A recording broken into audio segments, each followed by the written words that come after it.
El tema a tratar en este ensayo es la ideología política y pérdida del individuo. Esta se explicará frente a la posición de diversos autores, principalmente Karl Marx. De igual manera, se tocarán temas de igual importancia para poder explicar las dos propuestas principales. Antes de comenzar a hablar sobre ideología, debemos definir qué es el Estado. Pues bien, el Estado es una comunidad con una organización política y es independiente políticamente de otras comunidades. Para Karl Marx es la esfera del egoísmo, que los dominantes se encargan de controlar sobre los dominados. En este sentido, Marx habla de que el Estado es algo que sirve al servicio de algo más. Es por eso que hace referencia a los dominantes y los dominados, pues se ejemplifica perfectamente. Luego tenemos la política. En este ámbito, al igual que el Estado, también es importante ver, antes de tocar los dos temas principales, pues la ideología que se verá en este ensayo es una ideología política. Entonces, bien, la política es la ciencia que trata sobre el gobierno, la organización de las sociedades.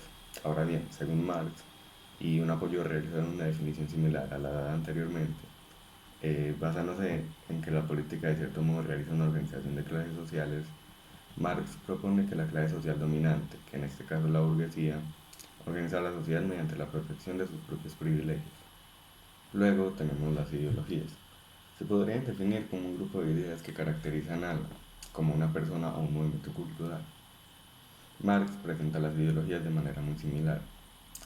Son un conjunto de ideas, conceptos y creencias destinados a convencer universalmente acerca de una verdad que obedece a intereses particulares, es decir, a los intereses de una clase que se presenta como dominante. Estas ideas producen una conciencia deformada y oscurecida, cuya falsedad reposa en un proceso de inversión u ocultamiento de la realidad. Luego, en base a lo anteriormente expuesto, se puede afirmar que una ideología política es un conjunto de ideas que define cómo debe ser el mundo y la sociedad.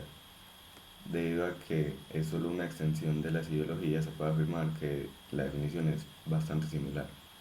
Individuo y sujeto. Este ámbito es sumamente importante, ya que de él depende todo lo anterior. Aunque de cierto modo se piensa que el individuo y el sujeto son semejantes, esto no es así, ya que la palabra individuo se usa para referirse al ser humano, a la persona considerada como una unidad independiente de los demás, libre de dogmatismos y dominaciones sociales e ideológicas. La palabra como tal proviene del latín individuus, que significa indivisible. Por otro lado, el sujeto es todo lo contrario al individuo. Este no es libre y generalmente es sometido y dogmatizado. En este punto podemos considerar al sujeto como la mano de obra. La pérdida del individuo. Al establecer la diferencia entre individuo y sujeto en el punto anterior, se puede comenzar el análisis de por qué se da la pérdida del individuo. Pues bien, todo comienza cuando se hace una recapitulación de los mayores aparatos ideológicos. Estos son la religión, las escuelas, las familias, el sistema judicial, las leyes, los políticos, ciertos medios de comunicación como la prensa y la radio, y los culturales, que serían literaturas, artes, etc. Algunos de estos llegan a ser representativos o ser impuestos mediante el temor, los castigos y la violencia, como lo es el sistema judicial y las leyes. Todos estos son mencionados en el libro Ideología y aparatos ideológicos de Estado, de Luis Althusser. Todos estos le implantan de alguna u otra manera una ideología o un pensamiento al individuo. Las más fuertes de las anteriores mencionadas son la escuela y la familia, pues estas acompañan por un muy largo periodo de tiempo al individuo. Por ejemplo, la familia lo acompaña prácticamente toda su vida. Esto resulta en un adoctrinamiento de una idea. Se le será exigida desde muy pequeño y crecerá creyendo que este es su propio pensamiento, lo que claramente no es así. Por otro lado, la escuela lo acompaña por un lapso de tiempo relativamente largo. En este lapsus, la escuela le hará creer al individuo que solo sirve para generar dinero, para trabajar, para ser explotado. Si el individuo llega a pensar que estas ideologías de solo servir para trabajar las hace propias, es cuando se da la pérdida del individuo. Se pierde esa libertad que caracteriza lo que es un individuo y se convierte en un sujeto. Luego tenemos la producción. La producción está de cierta manera relacionada con todo esto, en especial con el sujeto. Eh, Todo esto, pues, como la política busca organizar de cierto modo la sociedad en base a sus privilegios, la producción hace la creación de bienes y servicios para el mercado, que se hace por medio de la mano de obra, contribuye de algún modo a dicha organización social que realice la clase dominante. Luego tenemos el sujeto, un ser trabajador. En este punto ya se definió qué es un individuo y qué es un sujeto. Ahora, ¿por qué el sujeto es un trabajador? Pues bien, al ocurrir la pérdida del individuo, la pérdida de la libertad de ese pensamiento individual, el individuo pasa a ser un sujeto, adoctrinado por distintos aparatos ideológicos del Estado. En la mayoría de los casos, la familia y la escuela.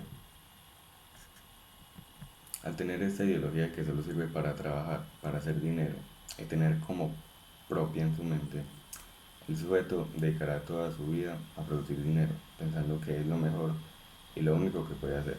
Claramente está equivocado, sin embargo, al tener esta ideología en sí mismo, será demasiado difícil hacerlo cambiar de opinión. Para concluir toda esta tragedia de adoctrinamientos, ideologías, política e individualismos, se puede afirmar que la pérdida del individuo es un hecho, sea principalmente por los aparatos ideológicos del Estado que adoctrinan al individuo y en cuestión de unos cuantos años lo convierten en un sujeto, un trabajador más. Lo introducen en la sociedad como alguien más de la masa, sin ideas propias, sin pensamiento propio, sin libertad. En un caso hipotético de que los dirigentes de la sociedad quisieran cambiar esto, quisieran que todo el mundo fuera un individuo que pensara por sí mismo, sería cambiar la ideología política que rige esta sociedad. También habría que cambiar esa ideología y adoctrinamiento que nos enseñan en las escuelas y las familias, que se basa principalmente en convertir al individuo en un trabajador más, que no vaya en contra de ninguna ley y que siga las órdenes que le darán en un futuro.